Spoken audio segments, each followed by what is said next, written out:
He had his gun, so he just swung it open. I start to notice that, the atmosphere feels a little bit weird. First thing he seen was this 6.5 foot tall, broad shoulder, dark hair. That freaked him out. We hadn't talked to her about like life and death and what any of that means. She's 3 years old, So we turned around. Suddenly there's a whole tree falling across the road. And she was describing to us that, there was a deceased person that she could see visually.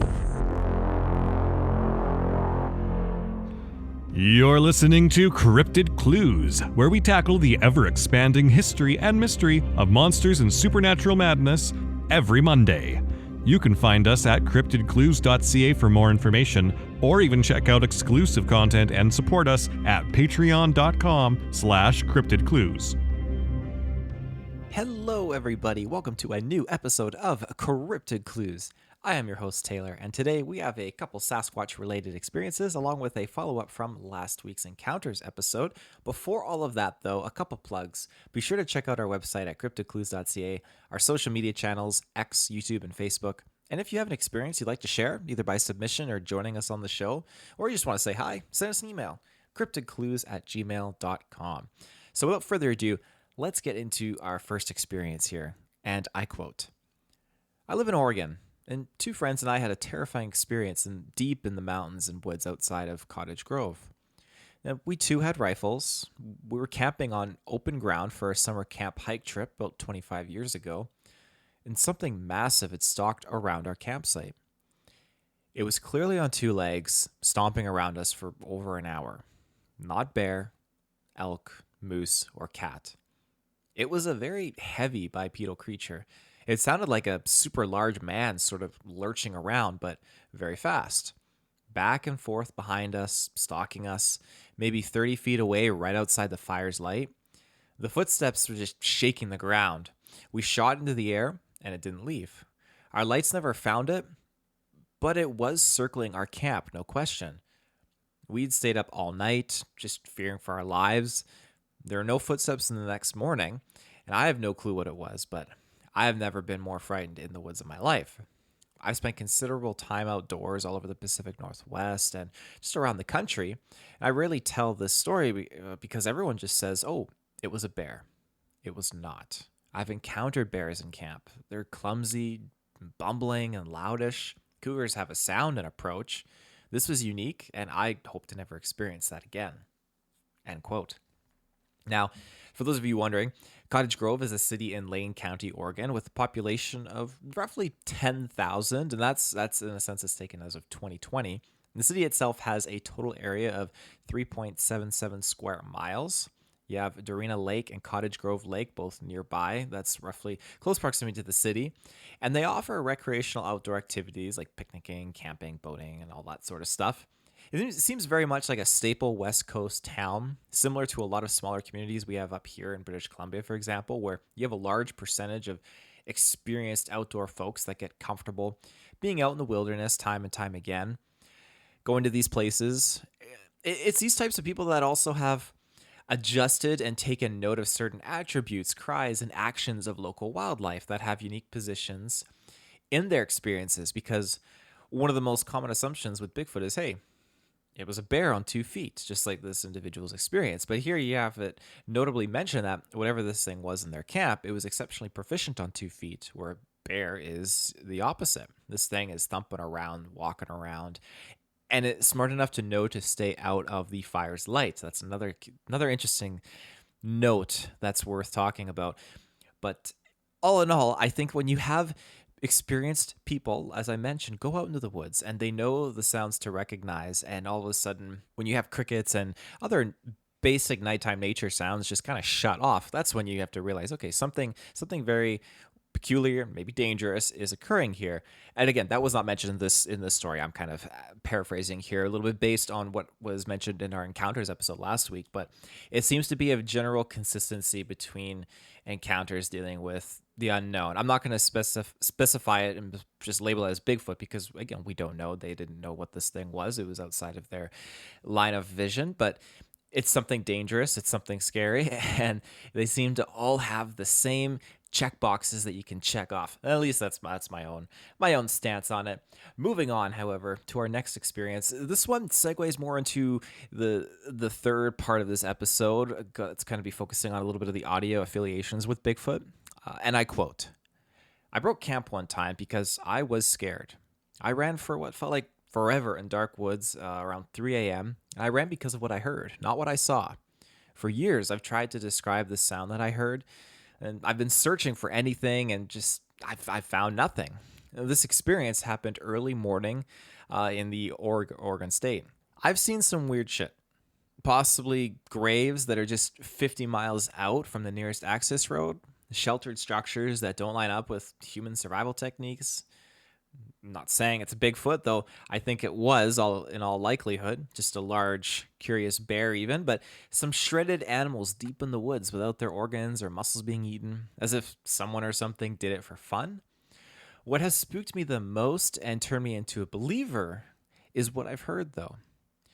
Now, this story is about one night deep in the Oregon woods, and I'll preface this by giving my background.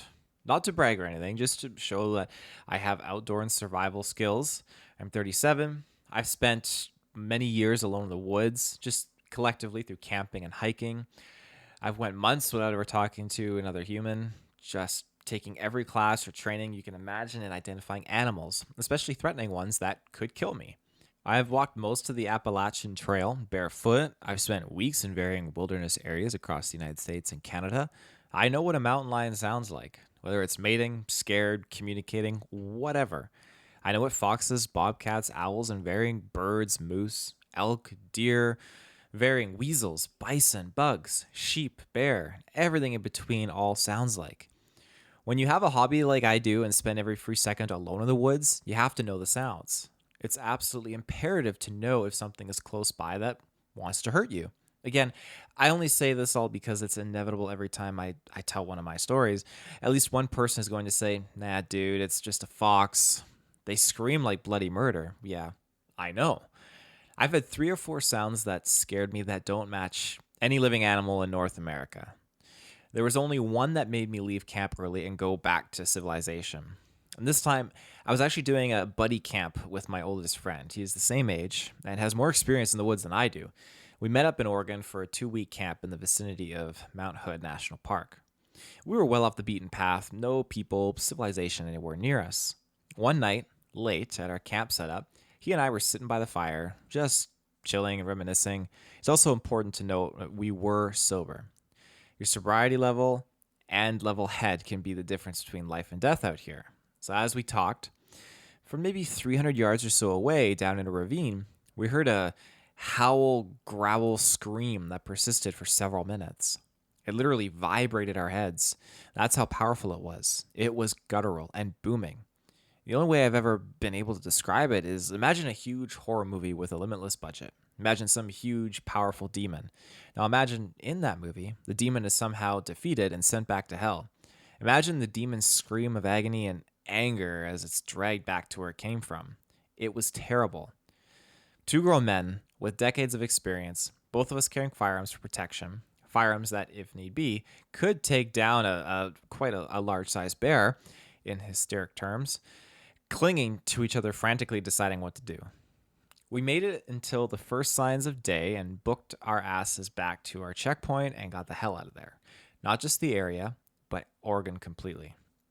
I've never went out there to monster hunt. It's always been about my love of nature, animals, and solitude. And over the last few months, I've become enthralled with the unknown sounds because of my own experiences.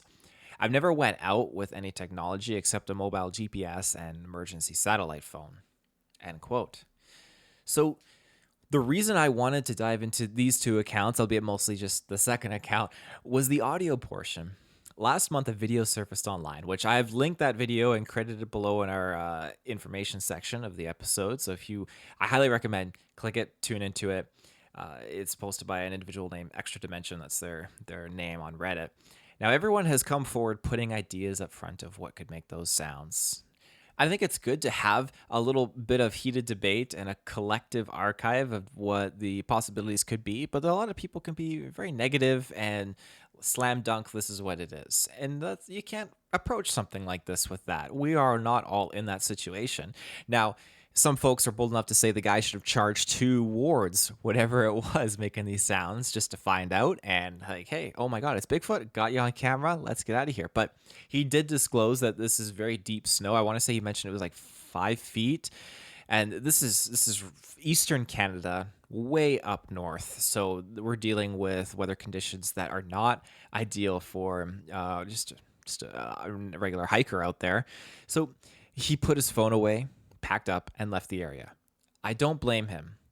If you're in deep snow, how can you be expected to properly escape from a predator regardless of it being a cryptid or not? It's a dangerous overall situation.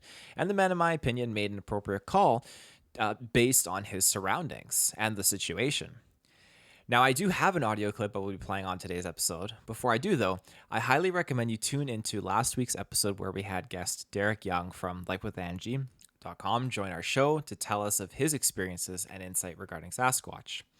A few days after that recording, he sent me an audio file that was taken 35 miles away from the cabin that he stays at and the cabin of which this experience had taken place. I have 2 versions that I'm going to play here. The first is the original, and then the second is, shout out to Reuben. I gave him the file, and he tried to clean it up a little bit to make it more clear. So we'll play the original, and then right after, you'll hear the revised, cleaner version, just to kind of distinguish it.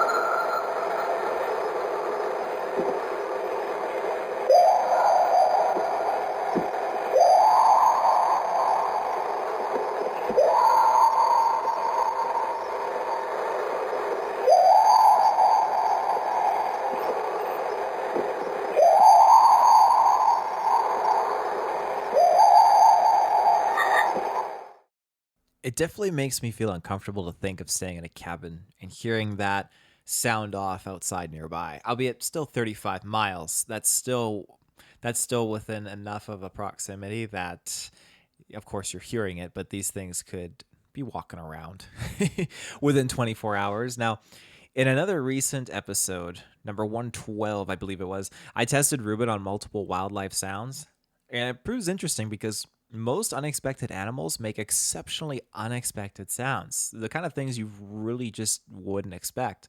So it's a good episode just to kind of listen to, and it's got some humor to it as well, with Reuben trying to guess what the things are.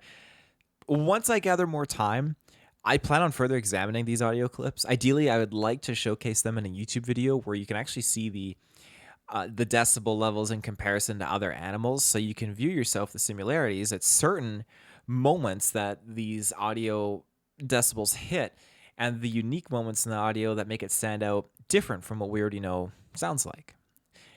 Kind of, I guess a better way of explaining this is wavelengths and just showing the wavelengths on a board and just trying to line up these wavelengths with the wavelengths coming from another animal cry. And just to see, okay, here's some comparisons here. Oh, we could identify this cry as being that. But no, all of a sudden, these animals can't hit this kind of wavelength, and that sort of examination. That's definitely going to be a deep dive at some point, but that's something I plan to do, and I'll try and make sure that it's enjoyable on the audio level as well if you are not tuning into our video show on YouTube. Now, I digress. As for next week, Reuben will be joining me to discuss the latest round of UFO news that has hit Canada. In short, a couple weeks ago, we had a few of our Canadian airlines get into a conversation with flight control over some mysterious lights in the sky. They were changing formation and positions at incredible speeds. It's quite the conversation to hear what was recorded live between the airline pilots. So we've taken the audio clips, we've cut them down and organized them into a format that we'll be playing in next week's episode for you to listen to, along with me and Reuben's discussions, just to help form your own decision and thoughts on just this crazy phenomenon that's happened recently. Until then, I have one more experience to sneak in here for you before we go out the door, and I quote, I was out bouldering with a buddy, hiking off trail searching for new rocks to climb, and we found a large boulder, the size of a small house. We were thrilled. We began walking around it, checking it out for possible routes to climb. We scrambled up onto the top of the thing and found to our amusement that there was a large hollow flake. When you banged that part of the boulder with another rock, it made a very loud, resonant booming sound that filled the valley. Did that a few times, thinking nothing of it, and then from over the nearby ridge, we heard a deep, guttural yell. It scared the shit out of us, and we took off out of there, straight to the truck. We had crash pads on our backs, so they were constantly brushing against branches as we hiked out, and it had me constantly jumping and turning to look behind me. I'll never forget that sound of the feeling it gave me. It was like something told us to fuck off, and we were more than happy to oblige. End quote. One can't predict when something like this is going to ever happen, but it's amazing how many people are minding their own business, doing what they do, and it could be a few feet away from them or a few miles, something sounds off, and then you feel that terror just hit you. Feeling of being remote, alone. In this case, you weren't alone, you were with someone else, which is great, because when you have that reaffirmation with someone else, you really, really want that. It's something that you should definitely speak to afterwards. It'll help you mentally process everything. It'll help calm you down, and then it just helps reaffirm what happened. Also take into account there is the possibility of infrasound that has affected these individuals, where as soon as you hear that, you are getting out of there because it vibrates into your body, and it's something that just causes that fear, that unmatched level of fear. I just want to remind everyone as well that Bigfoot supposedly have been known to escort individuals out. Now, not in a way that you visually see them per se walking side by side with you, or like you're on the street with somebody, but as you're leaving the wooded area, it's just kind of like you're retreating back to the safety of your vehicle, and you just, for example, know with absolute certainty that something is trekking nearby. You'll hear a couple sticks break, you'll hear some like huffs or whatever, but it's not in a threatening way. Not necessarily, but in a way to make you feel uncomfortable enough that you want to leave on your own accord. And that is a very consistent thing that you'll see between lots of Sasquatch reports. It's very fascinating. But that is all the time that we have for today. Thank you for tuning into this week's episode. We'll be back next week, Reuben and I. So until then, you can find us on our website, CryptidClues.ca, our social media channels, X, YouTube, and Facebook. And if you wish to reach out to us directly, you can do just that, CryptidClues@gmail.com. So until next time, everyone, take care and stay safe.